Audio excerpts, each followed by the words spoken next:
ঘোড়াঘাটে পল্লী চিকিৎসকের বিরুদ্ধে অপপ্রচারের প্রতিবাদে সংবাদ সম্মেলন।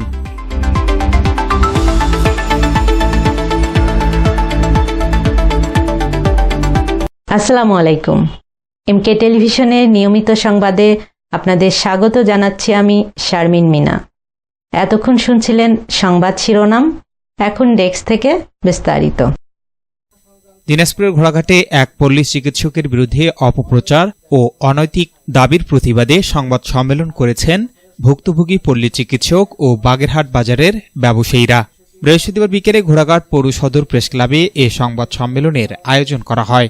সংবাদ সম্মেলনে লিখিত বক্তব্যে পল্লী চিকিৎসক সোহেল রানা বলেন, গত ২৪শে মার্চ গাইবান্ধার গোবিন্দগঞ্জ উপজেলার চিত্তিপাড়া গ্রামের আব্দুর রাজ্জাক তার ৭ বছর বয়সী ছেলে আবিদ হোসেনকে নিয়ে পৌর সদরের আমজাদ মোড় বাগেরহাট এলাকার শর্মী মেডিকেল সেন্টারে চিকিৎসার জন্য আসেন। সেখানে শিশুটির হাত ভাঙ্গা সংক্রান্ত প্রাথমিক চিকিৎসা প্রদান করা হয়। এরপর তাদের সঙ্গে আর কোনো যোগাযোগ হয়নি বলে জানান তিনি আরও অভিযোগ করেন, গত ৫ই মে সন্ধ্যায় আব্দুর রাজ্জাক ও নিজেকে দৈনিক কালবেলা পত্রিকার সাংবাদিক পরিচয় দানকারী মনোয়ার হোসেন ওরফে পিচ্ছি বাবু তার কাছে এসে লোকসম্মুখে গালাগালি করেন এবং ২০,০০০ টাকা উৎকোচ দাবি করেন।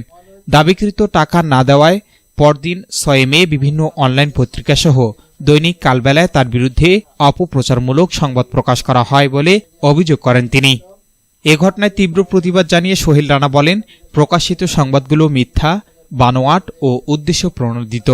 তিনি এসব অপপ্রচারের সুষ্ঠু তদন্ত ও দোষীদের বিরুদ্ধে প্রয়োজনীয় ব্যবস্থা গ্রহণের দাবি জানান। সংবাদ সম্মেলনে আমজাদ মোড় বাগেরহাট বাজারের ব্যবসায়ী, স্থানীয় গণ্যমান্য ব্যক্তি এবং প্রিন্ট ও ইলেকট্রনিক মিডিয়ার সাংবাদিকরা উপস্থিত ছিলেন। S Rahman, news desk, MK television. শেষ করছি এমকে টেলিভিশনের নিয়মিত সংবাদ। এতক্ষণ সাথে থাকার জন্য সবাইকে অনেক অনেক ধন্যবাদ।